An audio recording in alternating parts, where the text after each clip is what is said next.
नमस्ते दोस्तों, स्वागत है व्यू मनी में। अप्रैल 2025 आ गया है और इसके साथ शुरू हो गया है नया वित्तीय वर्ष।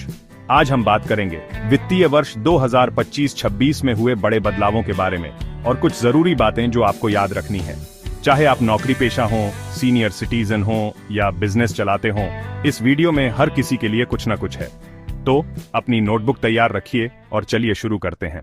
सबसे पहले आइए बात करते हैं उन बड़े बदलावों की जो 1 अप्रैल 2025 से लागू हो गए हैं। ये बदलाव वित्त मंत्री निर्मला सीतारमण ने बजट 2025 में घोषित किए हैं और इनका मकसद है टैक्स को आसान करना, आपकी बचत बढ़ाना और टैक्स पेयर्स की जिंदगी को बेहतर बनाना। तो चलिए देखते हैं क्या है नया, क्या है। सबसे ज्यादा चर्चा है इनकम टैक्स में हुए बदलावों की, खासकर नई टैक्स व्यवस्था को लेकर जो अब डिफॉल्ट ऑप्शन है। चिंता न करें, अगर पुरानी व्यवस्था आपको बेहतर लगती है तो आप उसे चुन सकते हैं। लेकिन पहले देखते हैं क्या है नया। नए टैक्स स्लैब्स बेसिक छूट की सीमा अब बढ़कर 4 लाख रुपए हो गई है, यानी अगर आपकी आय इससे कम है तो कोई टैक्स नहीं। साथ ही सेक्शन 87A के तहत रिबेट अब 25,000 रुपए से बढ़कर 60,000 रुपए हो गई है, जिससे ज्यादातर टैक्स पेयर्स के लिए 12 लाख रुपए तक की आय टैक्स फ्री है। अगर आप नौकरी पेशा हैं तो 75,000 रुपए का स्टैंडर्ड डिडक्शन जोड़ें और आप 12,75,000 रुपए तक की आय पर 0 टैक्स दे सकते हैं। 30% का सबसे ऊंचा टैक्स अब सिर्फ 24 लाख रुपए से ज्यादा आय पर लागू होगा। टीडीएस की सीमा बढ़ी, बचत करने वालों के लिए खुशखबरी। डिपॉजिट से ब्याज आय पर टीडीएस की सीमा अब सामान्य नागरिकों के लिए 40,000 रुपए से बढ़कर 50,000 रुपए और सीनियर सिटीजन्स के लिए 50,000 रुपए से 1 लाख रुपए हो गई है। किराए के भुगतान पर टीडीएस छूट की सीमा 2,40,000 रुपए से बढ़कर 6 लाख रुपए प्रतिवर्ष हो गई है, यानी अब आपके पास ज्यादा पैसा रहेगा। 12 लाख रुपए तक 0 टैक्स। नई टैक्स व्यवस्था में 12 लाख रुपए तक की आय कैपिटल गेन्स को छोड़कर पर कोई टैक्स नहीं देना होगा। ये मिडिल क्लास के लिए बड़ा फायदा है।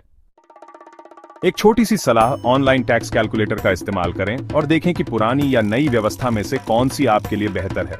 अगर आपको HRA या ATC जैसे डिडक्शंस पसंद है तो पुरानी व्यवस्था आपके लिए सही हो सकती है। अब बात करते हैं TDS और TCS की, यानी टैक्स डिडक्टेड एट सोर्स और टैक्स कलेक्टेड एट सोर्स।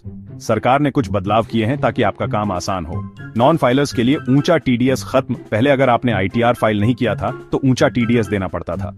1 अप्रैल 2025 से ये नियम हट गया है।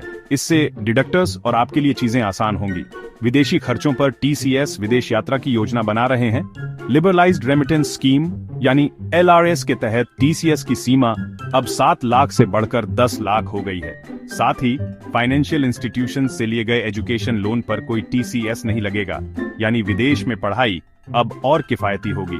TDS रेट्स में कमी, कुछ खास ट्रांजैक्शंस जैसे सिक्योरिटाइजेशन ट्रस्ट से आय पर TDS रेट्स 25% से घटकर 10% हो गए हैं। सेक्शन 194A और 194J जैसी सीमाओं को चेक करें और अपनी फाइनेंशियल प्लानिंग को बेहतर बनाएं। सरकारी कर्मचारी ध्यान दें, इस साल से यूनिफाइड पेंशन स्कीम यानी UPS शुरू हो रही है। ये पुरानी पेंशन स्कीम और नेशनल पेंशन सिस्टम यानी NPS का मिश्रण है।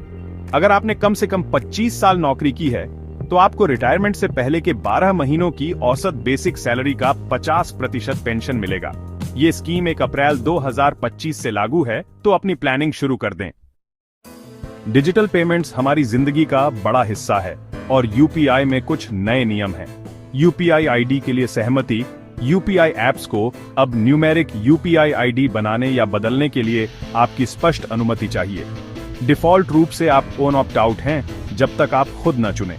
इससे फ्रॉड की संभावना कम होगी। निष्क्रिय UPI ID national payments corporation on off India यानी NPCI 1 साल से ज्यादा समय तक इस्तेमाल न होने वाले UPI ID को डीएक्टिवेट करेगा। तो अपने UPI अकाउंट्स को एक्टिव रखें। बैंकिंग नियम, SBI, कैनरा बैंक जैसे कुछ बैंकों में मिनिमम बैलेंस की शर्तें बदल सकती हैं। अपने बैंक से चेक करें ताकि पेनल्टी से बच सकें।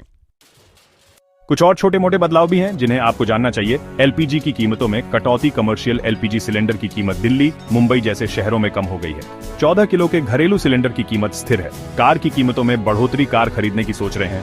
टाटा, हुंडई और मारुति सुजुकी जैसी कंपनियां 2 से 4% कीमतें बढ़ा रही हैं। महिला सम्मान बचत योजना, ये महिलाओं के लिए खास स्कीम 31 मार्च 2025 को खत्म हो गई। अगर आपने अकाउंट नहीं खोला तो अब मौका चूक गया। म्यूचुअल फंड नियम, SEBी ने नए फंड ऑफर्स पर सख्त नियम बनाए हैं। अब एसेट मैनेजमेंट कंपनियों को 30 से 60 दिनों में फंड्स का इस्तेमाल करना होगा, जिससे पारदर्शिता बढ़ेगी। ITR अपडेट्स, अब आपके पास गलतियां सुधारने के लिए 4 साल तक का समय है, पहले 2 साल था। साथ ही टैक्स अधिकारी आपके पुराने और नए ITR की तुलना करेंगे, तो अपने रिकॉर्ड्स दुरुस्त रखें। अब बात करते हैं उन जरूरी बातों की जो आपको इस साल फाइनेंशियल स्मार्ट बनाएंगी। टैक्स व्यवस्था जल्दी चुनें।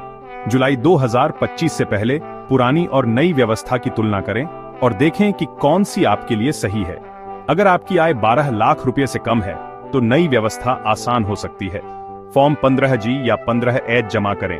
अगर आपकी आय टैक्सेबल लिमिट से कम है तो फॉर्म 15G 60 साल से कम उम्र वालों के लिए या 15H 60 साल से ज्यादा उम्र वालों के लिए जमा करें, ताकि ब्याज आय पर TDS न कटे।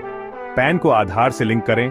अगर पैन आधार से लिंक नहीं है तो डिविडेंड रुक सकता है और ऊंचा TDS लगेगा। इसे तुरंत कर लें। निवेश की प्लानिंग करें। नई व्यवस्था में हो तब भी PPF या NPS जैसे स्कीम्स आपकी बचत बढ़ा सकते हैं। जल्दी शुरू करें। ITR समय पर फाइल करें। वित्त वर्ष 2024-25 के लिए ITR की आखिरी तारीख है 31 जुलाई 2025। लेट फीस से बचने के लिए समय पर फाइल करें। अपना बजट रिव्यू करें। नए टैक्स नियमों के साथ अपने खर्च और निवेश को दोबारा देखें। फाइनेंशियल प्लानर की मदद ले सकते हैं। अपडेट रहें। नियम बदलते रहते हैं तो व्यू मनी चैनल को सब्सक्राइब करें और लेटेस्ट टिप्स पाएं। बस इतना ही नहीं, जानकारी ही ताकत है ना? इन बदलावों को समझकर आप वित्त वर्ष 2025-26 में स्मार्ट फाइनेंशियल फैसले ले सकते हैं। तो दोस्तों, आज के लिए बस इतना ही। अगर आपको ये वीडियो पसंद आया तो लाइक करें, अपने दोस्तों के साथ शेयर करें और सब्सक्राइब बटन दबाना न भूलें। कमेंट में बताएं कि आपको इन बदलावों के बारे में क्या लगता है। मैं आपके सवालों का जवाब दूंगा। और तब तक फाइनेंशियली स्मार्ट रहें और जल्द मिलते हैं।